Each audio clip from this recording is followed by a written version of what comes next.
દબાણો પર દાદાનું બુલડોઝર ફરી વળ્યું છે। તમામ ગેરકાયદેસર દબાણો સામે કડક કાર્યવાહી કરવામાં આવી છે। અડાલજ ત્રિમંદિરની સામે આવેલા તમામ ગેરકાયદેસર દબાણોને દૂર કરવામાં આવ્યા છે। હજી પણ ગેરકાયદેસર દબાણો પર કાર્યવાહી ચાલુ છે।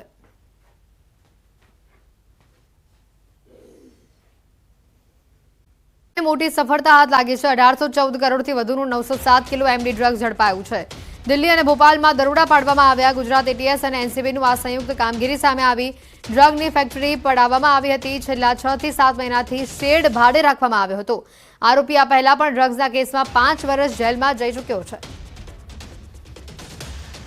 ડ્રગ્સ ફેક્ટરી પકડવામાં આવી છે। મોટી ઘટના અહીંયા સામે આવી છે। ગુજરાત એટીએસ અને એનસીબીનું આ સંયુક્ત કામગીરી સામે આવી। આરોપી આ પહેલા પણ ડ્રગ્સના કેસમાં જેલમાં જઈ ચૂક્યો છે અને ફરી એકવાર આ મોટી સફળતા હાથ લાગી છે। 1814 કરોડનું એમડી ડ્રગ્સ પકડાયું છે।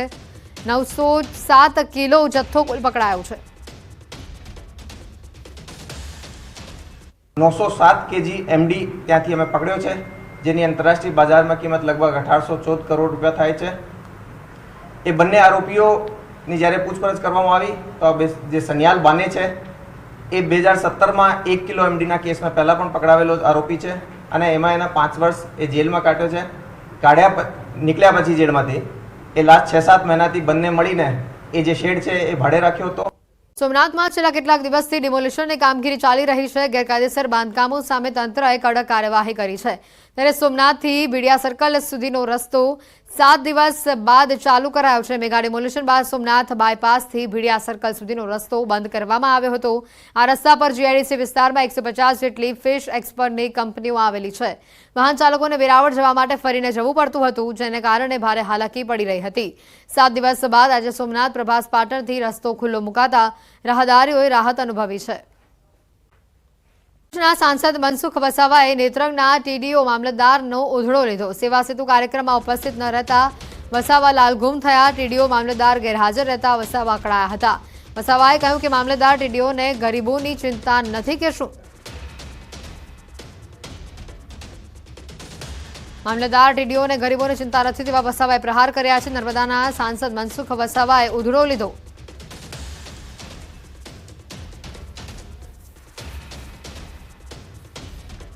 વિકાસ અધિકારી કેમ નથી? તાલુકા વિકાસ અધિકારી કોઈ જવાબ તો હશે ને કોઈની પાસે? અહીંયા મંચ પર બેઠેલા લોકો પદાધિકારીઓ છે, આખી માહિતી અધિકારીનો હોય, એમાં મેન અધિકારી નથી। સેવા સેતુનો આટલો મોટો કાર્યક્રમ ને તાલુકા વિકાસ અધિકારી નથી, મામલતદાર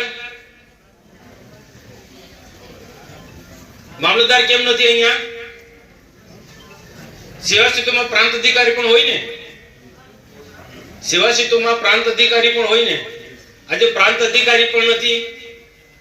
સરકારનો આટલો મોટો કાર્યક્રમ, રાજ્ય સરકાર ગરીબો માટે ખૂબ ચિંતા કરે છે ના નેત્રંગ તાલુકાના ટીડીઓ કે પછી મામલતદાર કે આ વિભાગના પ્રાંત અધિકારીને કોઈ ગરીબોની ચિંતા નથી એવું લાગે છે। બેનની પાસે ખુલાસો માંગો। રણછોડ રાજ્યના ભક્તો માટે ડાકોર મંદિર કમિટીએ મહત્વનો નિર્ણય લીધો છે। આવતીકાલથી વિનામૂલ્યે ડાકોર દર્શનાર્થે આવતા ભક્તો માટે ભોજનની વ્યવસ્થા કરવામાં આવશે। ડાકોર દર્શનાર્થે પધારતા ભક્તો વિનામૂલ્યે ભોજન પ્રસાદી લઈ શકશે। રણછોડરાય મંદિર નજીક આવેલી ગૌશાળા પાસે યાત્રી નિવાસ નીચે ભોજનની વ્યવસ્થા કરવામાં આવી છે। હજારોની સંખ્યામાં ભક્તો ભોજન પ્રસાદીનો લાભ લેશે। મંદિર પ્રશાસન દ્વારા ભોજન પ્રસાદની વ્યવસ્થા કરવામાં આવતા કોઈ ભક્તો હવે ભૂખ્યા નહીં રહે। ભક્તો માટે વિનામૂલ્યે ભોજન વ્યવસ્થાની શરૂઆત કરવામાં આવી છે। ડાકોર ખાતે ગૌશાળા પાસે યાત્રી નિવાસ નીચે ભોજનની વ્યવસ્થા કરવામાં આવી છે, જેના કારણે કોઈપણ ભક્તો ભૂખ્યા હવે અહીંયાથી નહીં જાય। હજારોની સંખ્યામાં ભક્તો અહીંયા ભોજનનો લાભ લે તેવી શક્યતા વ્યક્ત કરવામાં આવી છે। ડાકોર મંદિર પ્રશાસનનો આ મોટો અને મહત્વનો નિર્ણય સામે આવ્યો છે। એસઓજી પોલીસને વધુ એક સફળતા હાથ લાગી છે। એસઓજી અનંતનાગ જિલ્લામાંથી ડ્રગ માફિયાને ઝડપી પાડ્યો છે। એસઓજી આરોપી નિશાર અહેમદને ઝડપી પાડ્યો છે। નિશાર અહેમદ 19 વર્ષથી વોન્ટેડ હતો, જેની અનંતનાગ જિલ્લામાંથી ધરપકડ કરવામાં આવી છે। આરોપી પાકિસ્તાન અને અફઘાનિસ્તાનથી હાઈ પ્યુરિફાઈડ ડ્રગ્સ લાવતો। વર્ષ 2006માં સુરતમાં 10 કિલો ડ્રગ્સ વેચાણ માટે આવ્યો હતો। મૈદરપુરા પોલીસ મથકમાં આરોપી નિશાર અહેમદ સામે ગુનો નોંધાયો છે। આરોપી અનંતનાગથી પોલીસને ચકમો આપી ભાગી છૂટ્યો હતો।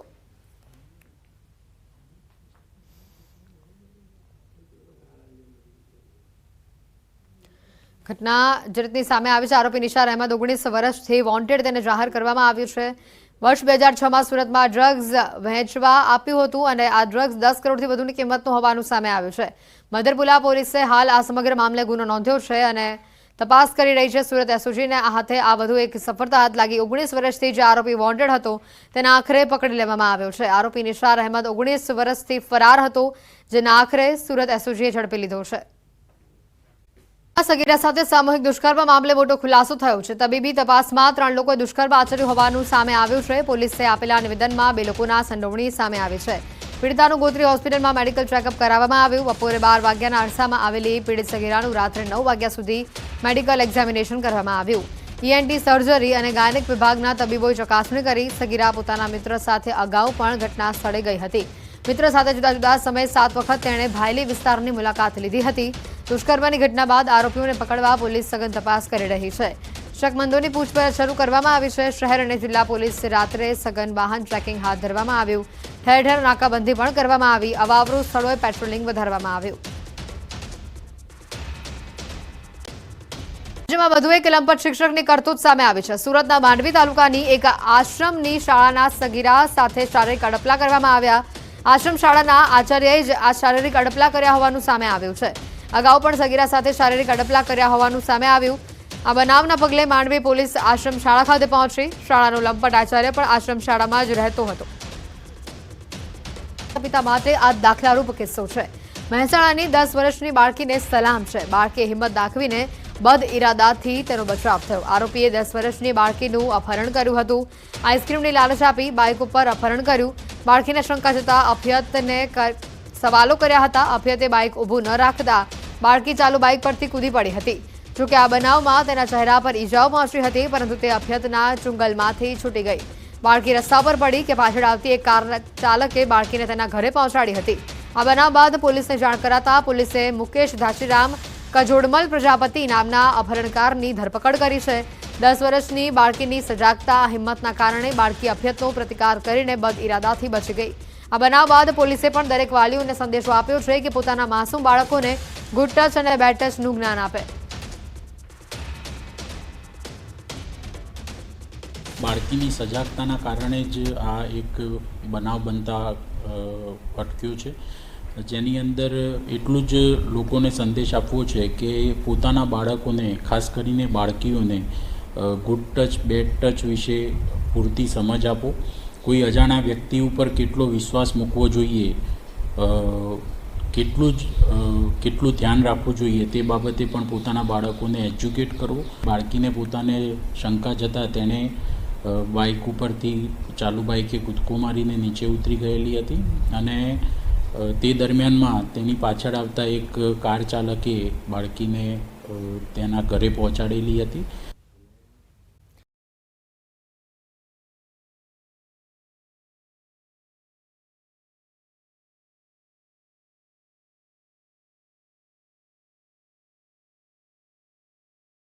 સનાતન ધર્મ સમિતિના જ્યોતિનાથ મહારાજે કહ્યું છે કે આયોજકો સામે કાયદાકીય પ્રક્રિયા હાથ ધરવી જોઈએ. આવા બેજવાબદારીપૂર્વક આયોજનો ન કરવા જોઈએ.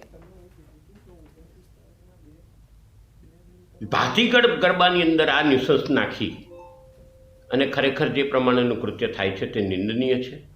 ક્યાંય ચલાવી લેવાય તેમ નથી.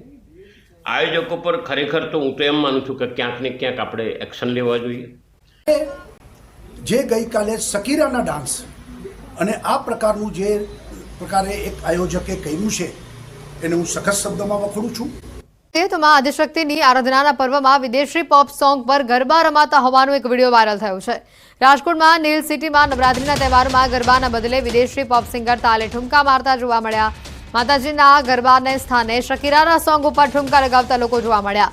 માત્ર શકીરા જ નહીં, પરંતુ હિન્દી સોંગ જમાલપુડુ જેવા દારૂના ગીતો ઉપર રાસોત્સવ યોજાયો. વધુ આશ્ચર્યની વાત તો એ હતી કે ન ફક્ત ગીતો, પરંતુ શકીરાના ગીતોના વિડીયો હિન્દી ફિલ્મના દારૂના ગીતોના વિડીયો પર ખેલૈયાઓ રમવા માટે મજબૂર કરવામાં આવ્યા હતા. સવાલ થઈ રહ્યો છે કે ગુજરાતની ગરિમા સમાન ગરબા અને મા આદિશક્તિની આરાધનાના પર્વમાં આવા કૃત્ય કેમ? આ મામલે રાજ્યના પૂર્વ મુખ્યમંત્રી વિજય રૂપાણીનું નિવેદન સામે આવ્યું છે. તેમણે ટાંક્યું છે કે જે ઘટના બની છે તેને હું સખત શબ્દોમાં વખોડી કાઢું છું.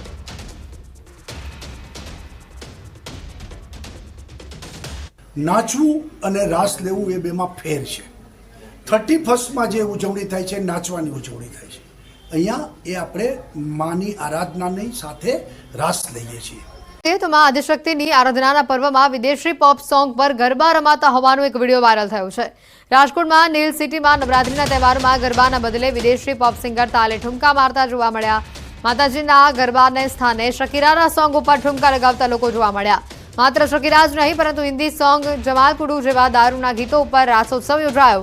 વધુ આશ્ચર્યની વાત એ હતી કે ન ફક્ત ગીતો પરંતુ શકીરાના ગીતોના વિડીયો હિન્દી ફિલ્મના દારૂના ગીતોના વિડીયો પર ખેલૈયાઓ રમવા માટે મજબૂર કરવામાં આવ્યા હતા. સવાલ થઈ રહ્યો છે કે ગુજરાતની ગરિમા સમાન ગરબા અને માં આદિશક્તિની આરાધનાના પર્વમાં આવા કૃત્ય કેમ? આ મામલે રાજ્યના પૂર્વ મુખ્યમંત્રી વિજય રૂપાણીનું નિવેદન સામે આવ્યું છે. તેમણે ટાંક્યું છે કે જે ઘટના બની છે તેને હું સખત શબ્દોમાં વખોડી કાઢું છું.